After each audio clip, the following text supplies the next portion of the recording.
Assalamu alaikum. In today's lecture, we're going to study another method from numerical analysis course, and that is about Gauss-Jacobi's method. Remember, we are dealing the methods that gonna provide the solutions for a linear system of equations. So, as far as Gauss-Jacobi method is concerned, it is an iterative method that gonna provide us the approximate solutions, and it is used for the linear system of equations. Now, for example, consider the system of equations, and you know that for example, if we have a linear system of equations, then it's gonna be written like this. This is a generic form of linear system of equations. Remember, we are dealing with three variable of linear system of equations here. Now, as far as Gauss-Jacobi's method is concerned, as far as first we're gonna discuss about the working of that method. As far as working method is concerned, there is a first condition that we're gonna apply in this method, and that is written here. Here in this, you see from the highlighted area that modulus of A1 must be greater than the modulus of B1 plus modulus of C1, where A1, B1, and C1 are the coefficients that are with respect to the x, y, and z variables. Are here as far as the system linear system of equations are concerned. For example, in this system, in Gauss-Jacobi's method, actually we have to get a value of x, y, and z from the system of equation, and from that value we're gonna perform the iterations. So whenever we're gonna take any variable value from the given system of equation, for example, if we are taking x from this first equation, then the modulus of A1 must be greater than B1 and C1. Or for example, if we are getting value x from the second equation, then modulus of A2 must be greater than B2 and C2. So that this is the first condition as far as Gauss-Jacobi method is concerned, and I'm gonna give you an example later on as well. Now, the second step as far as Gauss-Jacobi method is concerned is that we have to you have to solve these equations as far as the values of x, y, and z is concerned. Remember, we have taken the value x from the system of equation, and x will be equal to 1 over a1 d1 minus b1 y minus c1z, and we have considered equation 1. Remember, we have taken the value from that equation of linear system of equations, where modulus of A1 must be greater than B1 and C1. Now, then we're gonna take the value of y from this linear system of equations, and we're gonna put it and we're gonna assume it equation 2, and y will be equal to 1 over b2 d2 minus a2x minus e2z, and same is the case for z.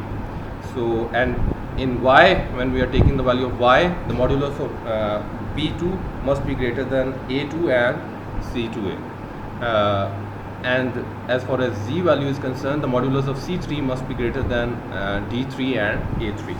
Okay, d3 and b3. Okay, d3 and a3. So now the second thing as far as this method is concerned, when we're going to take the values of x, y, and z, then we're going to put x, y, and z in 1, 2, and 3 equal to 0, and we'll get the values of x1, y1, and z1, and that is our iteration 1.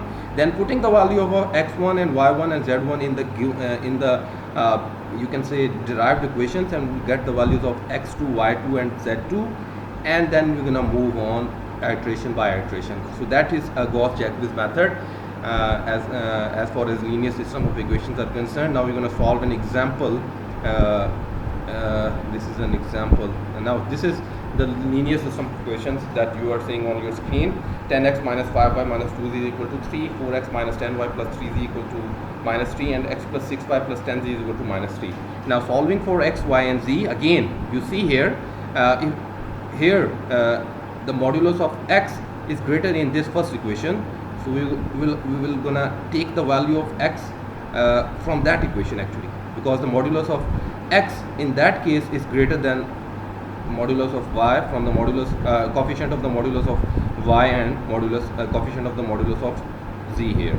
In all other equations, in second and third one, you see here from this one and from this one, here the modulus of the coefficient of x is not greater than the modulus of the coefficient of the other variables. So that's why we are taking the x value from that equation. I'm going to highlight there as well.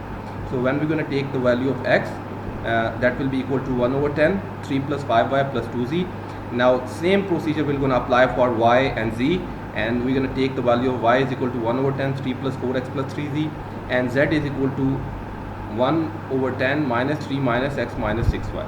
Okay, now the second step of that equation is to perform the iteration, and for that thing we have to put x, y and z equal to 0 in the given equations. When we're going to put x, y and z in the given set of equations, we'll get the value of x1, y1 and z1. And when we're going to put x, y and z is equal to 0, x1 will be equal to 0.3, y1 will be equal to 0.3, and z1 will be equal to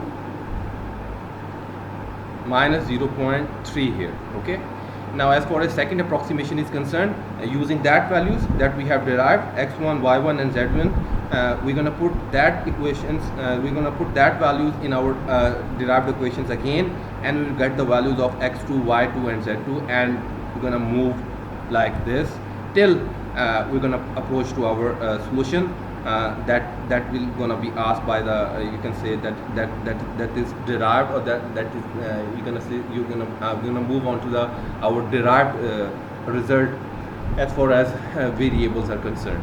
So here I have done it for you can say 3 or 4 equations for 3 or 4 iterations, and then you see after performing the third iteration, when I have x2 is equal to 0.3, y2 is equal to 0.33 and z2 is equal to minus 0.451,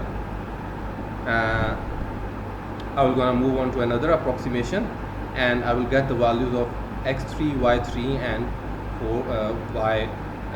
z3, and again moving on to further we'll get the approximations like this, and then we're going to move on, and I have written here the 8th approximation where x8 will be this and y8 will be this and z will be equal to minus 0.50591, and then I have performed another iteration as far as 9th approximation is concerned, and as far as our given example is concerned, that was the approximated route that was required, because you can see when going to perform 8th or 9th approximation as far as this method, this set of linear equations are concerned, you see that now the values are not changing here, so we come to know that these are the required approximated routes as far as the variable x, y and z are concerned.